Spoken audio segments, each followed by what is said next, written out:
स्वागत है दोस्तों आप लोगों का डमरू क्लासेस में। हम देख रहे हैं यहाँ पे अपने रेलवे के प्रीवियस ईयर क्वेश्चन जिसमें हम एनटीपीसी सॉल्व करा रहे हैं। जीके वाले क्वेश्चन आके बाकी क्वेश्चन आपको ग्रुप में ही मिल जाएंगे। चलिए शुरू करते हैं। देखते हैं हमारा पहला फैक्ट कौन कौन सा है। पहला फैक्ट हमारा है अरुणाचल प्रदेश की स्थापना कब हुई थी। अरुणाचल प्रदेश की स्थापना हुई थी 1987 में। 1987 के पहले यह NEFA नेफा नाम से जाना जाता था। नेफा का मतलब होता है नॉर्थ ईस्ट फ्रंटियर एजेंसी। उसके पहले ये यूनियन टेरेटरी के रूप में हम यहाँ पे काम कर रहे थे। 1987 जो 1987 का दिखा रहा है यह एक राज्य का दर्जा मिला था यहाँ पे। अगला फैक्ट देखिए, आज़ाद हिंद सरकार ये एक संगठन था जो हमारा आज़ादी के समय था। तो इसका गठन किया था नेताजी सुभाष चंद्र बोस जी ने। आज़ाद हिंद फौज उसी की स्थापना ये वही है आज़ाद हिंद फौज। कैप्टन मोहन इसके संस्थापक थे। कैप्टन मोहन क्या थे इसके संस्थापक। और ये आज़ाद हिंद सरकार सरकार जो बनी थी ये नेताजी सुभाष चंद्र बोस की थी। लेकिन आज़ाद हिंद फौज जो बनी थी फौज ये इसके संस्थापक कौन थे। तो इसके संस्थापक थे कैप्टन मोहन सिंह। चिकित्सा क्षेत्र में जो पहला नोबेल पुरस्कार दिया गया था वह दिया गया था किस क्षेत्र में। वह दिया था डिप्थीरिया का जब टीके की खोज हुई थी। क्या था। डिप्थीरिया के टीके की खोज प्रथम चिकित्सा के क्षेत्र में। वर्ल्ड वाइड वेब का आविष्कार किसने किया। टिम बर्नर्स ली ने किया। उत्तरी कोरिया की स्थापना कब हुई। उत्तरी कोरिया का मतलब यह है कि जब कोरिया एक समय पर उत्तरी कोरिया और दक्षिणी कोरिया एक में थे। एक राज्य हुआ करते थे। फिर बीच में वहाँ पे विभाजन हुआ तो उसी का समय पूछा जा रहा है। जो ये नॉर्थ कोरिया है वह कब हुआ था। तो ये हुआ था 1918। और जैसे कि आपने देखा होगा 2018 में उत्तर कोरिया और दक्षिणी कोरिया के जो दोनों नेता थे बड़े नेता वहाँ के शासक हैं जो प्रमुख उन्होंने बॉर्डर पे आके मिले थे आपस में। तो यह देखा गया कि 100 वर्षों बाद 100 साल बाद वो मिले थे। तो वहाँ पे कुछ लोग भावुक हो गए थे कि पहले एक देश था अब दो देश हो गए हैं। चलिए देखते हैं आगे। त्वचा की जो औसत मोटाई होती है कितनी होती है। 2 से 3 मिलीमीटर। यहाँ पे आप देखिए मिलीमीटर में है। भारत में जो आर्थिक उदारीकरण का समय था आर्थिक उदारीकरण का कब हुआ था समय वह हुआ था 1991 में। यहाँ पे LPG आया था। लिबरलाइजेशन प्राइवेटाइजेशन और ग्लोबलाइजेशन। इसका मतलब होता है कि वैश्वीकरण किया गया था हमारी अर्थव्यवस्था का और उदारीकरण किया गया था निजीकरण करना प्रारंभ हुआ। अगला फैक्ट देखिए यहाँ पे दिया जा रहा है गूगल की पैतृक कंपनी का नाम क्या है। गूगल की पैतृक कंपनी का नाम है अल्फ़ाबेट। क्या नाम है अल्फ़ाबेट। देखिए अगला फैक्ट अनोनन इंडियन ये देखिए पुस्तक क्या है कि ये आपको रिसेंट की पुस्तक याद करनी पड़ेगी। जैसे 2020 में अगर एग्जाम होने वाला है तो 2020 की जितनी भी बुक्स हैं आपको वो आपको याद रखनी पड़ेंगी। करंट के तौर पर ये क्वेश्चन आया था। अगला फैक्ट देखिए भारत का प्रथम उपग्रह का नाम क्या था। भारत का प्रथम उपग्रह का नाम था आर्यभट्ट। ये कब था कब लॉन्च हुआ था 1975। 1975 में आर्यभट्ट लॉन्च हुआ था। ये लॉन्च किसने किया था। तो इसे लॉन्च किया था इसरो ने। ठीक है। अगला फैक्ट देखिए फॉरवर्ड ब्लॉक फिर से वही क्वेश्चन आया है। सुभाष चंद्र बोस पे 2-3 क्वेश्चन दिख रहे हैं तो आप सुभाष चंद्र बोस जैसे बड़ी हस्तियां हैं कुछ महात्मा गांधी है सुभाष चंद्र बोस है और दादा भाई नौरोजी लोग हैं। ऐसे ही जो जवाहरलाल नेहरू जी हैं। तो ऐसे ही आप कुछ पर्सनालिटी पर अपने वीडियो या देख के जाइएगा या इन पे कुछ फैक्ट आप पढ़ के जाइएगा क्योंकि यहाँ से क्वेश्चन आएंगे ही आएंगे। तो देखिए फॉरवर्ड ब्लॉक के संस्थापक कौन थे। तो ये सुभाष चंद्र बोस जी थे अपने हमारे। फिर तिरुपति का जो ये मंदिर है यह कौन सी पर्वत का हिस्सा है। वेंकटाद्रि। तिरुपति माला जो ये मंदिर है वेंकटाद्रि पर्वत का हिस्सा है। बृहदेश्वर का मंदिर है किससे निर्मित है। बृहदेश्वर का मंदिर ग्रेनाइट से निर्मित है। अरावली की सबसे ऊंची चोटी का नाम पूछा गया है। तो अरावली की सबसे ऊंची चोटी का नाम है गुरु शिखर। यह राजस्थान में है माउंट आबू नाम से। कवक को जो अध्ययन होता है कवक का अध्ययन फंगल का तो उसे बोलते हैं माइकोलॉजी। ठीक है माइकोलॉजी बोलते हैं कवकों के अध्ययन को। अगला देखिए फिर से फैक्ट हमारा ये प्रीवियस ईयर क्वेश्चन ही है। भारत के समुद्र में नहीं गिरने वाली। देखिए भारत के समुद्र में नहीं गिरने वाली सबसे लंबी नदी यमुना है। तो यमुना क्या कहाँ मिलती है। यमुना निकलती है यमुनोत्री से और यहाँ पे गंगा में जो प्रयागराज में ये प्रयागराज में इसका संगम हो जाता है। तो यह सबसे लंबी नदी है जो समुद्र में डायरेक्ट समुद्र में नहीं गिर रही होती है। अगला फैक्ट देखिए पारा का जो सामान्य तापक्रम रूम टेम्परेचर पर पाया जाता है। यह रूम टेम्परेचर करीब 25 डिग्री सेंटीग्रेड जो है वो माना जाता है। अगला फैक्ट देखिए बैंगनी रंग की तरंग दैर्ध्य का बैंगनी रंग जो है उसका तरंग दैर्ध्य सबसे कम होता है। जैसे तरंग दैर्ध्य सबसे कम है किसका बैंगनी रंग का और सबसे अधिक किसका होगा रेड का। विबग्योर आपने याद किया ही होगा। जैसे विबग्योर में सबसे नीचे वी है और सबसे ऊपर रेड होता है। मुगल वंश की जो स्थापना हुई थी वो किसने किया था। मुगल वंश की स्थापना बाबर ने किया था।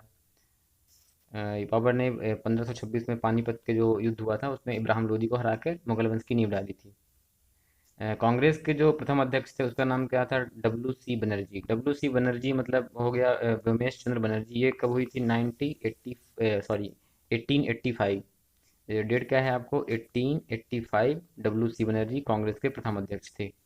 अगला फैक्ट देखिए, ईमेल की खोज, ये क्वेश्चन रिपीट हुआ है रेलवे में कई बार। शिवा अय्या दुरई, आपको कंप्यूटर का सेगमेंट पढ़ के जाना होगा क्योंकि वहाँ से एक दो क्वेश्चन आ ही रहे हैं। स्वर्ण मंदिर का जो अवस्थित है वो कहाँ पर है, तो स्वर्ण मंदिर रावी नदी के तट पर है। कहाँ पर है, रावी नदी। ये अच्छा इंपॉर्टेंट फैक्ट है, इसे आप याद रखिएगा।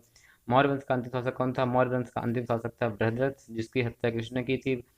मौर्य वंश का अंतिम शासक जो बृहद्रथ था उसकी हत्या पुष्यमित्र शुंग ने की थी और उसने शुंग वंश की नींव डाली थी वहीं से। जायकावाड़ी बांध कहाँ पर है, गोदावरी नदी पर है। 7 से नीचे का जो पीएच मान है तो उसे हम क्या बोलते हैं, उसे बोलते हैं अम्लीय, और 7 से ऊपर है तो उसे हम बोलेंगे क्षारीय। भारत का जो चिपको आंदोलन था वह कहाँ शुरुआत कहाँ, उत्तराखंड। उत्तराखंड में एक नाम सुना होगा आप, चमोली। चमोली जो जिला है वहाँ से ये चिपको आंदोलन, तो चा से चमोली और चा से चिपको, तो ये कहाँ पर है, उत्तराखंड। देखिए माले कहाँ की राजधानी है, माले राजधानी है मालदीव की। युगांडा की राजधानी है Kampala. Orang national park Assam में स्थित है। दोनों आ और आ से रिलेट करिए इसको। ओरंग नेशनल पार्क असम में। जो 1998 में जब हमारे अटल बिहारी वाजपेयी जी प्रधानमंत्री थे, तो यहाँ पे जो पोखरण का जो परीक्षण हुआ था उसका नाम क्या दिया था, उसका नाम दिया था शक्ति। शक्ति 1 और शक्ति 2 करके दिए गए थे। दो परीक्षण हुए थे अपने 1998 में। पहला परीक्षण अपना हुआ था, कब हुआ था, 1974 में। ठीक है, ये दूसरा था हमारा परीक्षण। ये परमाणु परीक्षण की बात की जा रही है। ठीक है, चलिए आगे देखते हैं। हमने आपको एक ज्योग्राफी में वीडियो दिया होगा झीलों के बारे में, आप उसे ज़रूर देखिएगा। जैसे यहाँ पे देखिए एक क्वेश्चन आ ही गया ये वाला, भारत में मीठे और ताजे पानी की सबसे बड़ी झील कौन सी है, वुलर झील है। ऐसे जब खारे पानी की पूछी जाएगी तो खारे पानी की झील कहलाएगी चिल्का। ठीक है, और देखिए चलिए अगला फैक्ट देखिए,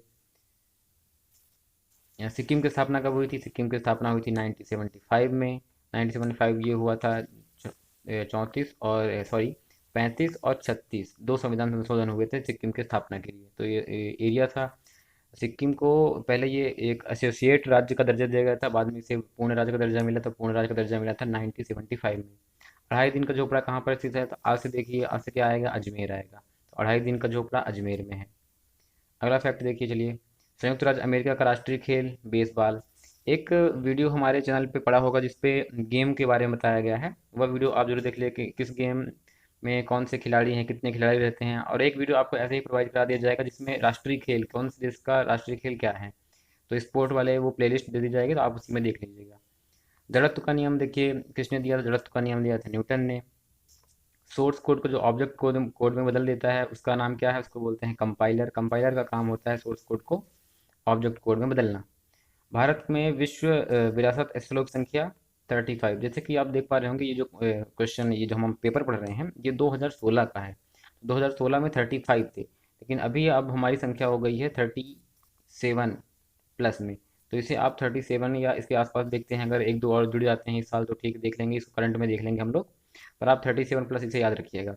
दादा भाई नौरोजी कहाँ के प्रोफेसर थे, दादा भाई नौरोजी ने लंदन विश्वविद्यालय के प्रोफेसर थे। वहाँ लंदन से वो लोकसभा के वहाँ जो सीनेट है, आपने नाम सुना होगा, लोअर सदन है जहाँ पे इंग्लैंड में, वहाँ के वह सदस्य भी थे। चुनाव लड़े थे उन्होंने वहाँ से, इंग्लैंड से, क्योंकि उस समय भारत और ब्रिटेन के नागरिक एक समान माने जाते थे। आईएसआई का विस्तारित नाम क्या है, इसको बताइए आप, इंडियन स्टैंडर्ड इंस्टीट्यूट, आईएसआई। ठीक है। पीडीमोलॉजी महामारी का अध्ययन किया जाता है, क्या बोलते हैं इसको, पीडीमियोलॉजी। पीडीमियोलॉजी बोलते हैं महामारी को, और इसे महामारी को बोलते हैं पैंडेमिक। पैंडेमिक, जैसे जैसे कोई बीमारी है तो उसका अगर विस्तार हो जाता है, जैसे छोटे से देश में है तो अगर एक ही देश में है तो इसे बोलेंगे एपिडेमिक नाम देते हैं। पर जैसे ही इसका विस्तार वैश्विक स्तर पे हो जाता है, सभी देशों में थोड़ा थोड़ा हो जाता है, तो इसे नाम दे देते हैं पैंडेमिक, और उसके अध्ययन को बोला जाता है पीडीमोलॉजी। खार्तूम शहर नील नदी के तट पर स्थित है। अगला फैक्ट देखिए, यह एक पुपुल जयकर, आप ये नाम देख पा रहे होंगे, पुपुल जयकर इनकी काफ़ी अच्छी मित्र थी। इंदिरा गांधी जो हमारी पूर्व हमारी प्रधानमंत्री रही हैं, तो इंदिरा गांधी जी की बहुत ही अच्छी मित्र थी यह पुपुल जयकर। उनकी जीवनी भी उन्होंने लिखा है, तो आप इनका नाम याद रखिएगा, पुपुल जयकर। अनुच्छेद 343 के तहत हिंदी को राष्ट्रीय भाषा का दर्जा दिया गया है, किसका, राष्ट्रीय भाषा का दर्जा दिया गया है। 343, 343 में हिंदी को राष्ट्रीय भाषा का दर्जा दिया गया है। टीपू सुल्तान का मस्जिद है कोलकाता में। दादरा एवं नागर हवेली की राजधानी सिलवासा है। अब दादरा और नागर हवेली, दमन और दीव, इन सबको मिलाकर एक केंद्र शासित प्रदेश बना दिया गया है। पीडीएफ का पूरा नाम बताना है आपको। इसको बोलते हैं पोर्टेबल डॉक्यूमेंट फॉर्मेट। क्या बोलते हैं? Portable document format. बांग्लादेश का राष्ट्रीय गीत अमार सोनार बंगला, इसके लेखक कौन थे? रविन्द्रनाथ टैगोर। ये क्वेश्चन बार बार रिपीट होता है, इसे आप याद रखिएगा। मुगल साम्राज्य की आधिकारिक भाषा फारसी थी। और खजुराहो में क्या है? खजुराहो में जो मध्य प्रदेश का एक पुरातात्विक स्थल भी इसे बोलते हैं खजुराहो। और वहाँ ये खजुराहो मंदिर मध्य प्रदेश से संबंधित है, आप ऐसे याद रखिए। और ये 1986 में राष्ट्रीय जो हमारा वो बना था धरोहर, 1986 में विश्व विरासत स्थल में घोषित किया गया था इसे। चलिए हमारा वीडियो होता है यहाँ पे ख़त्म। आप ऐसे ही हमसे कनेक्ट रहिए। Thank you.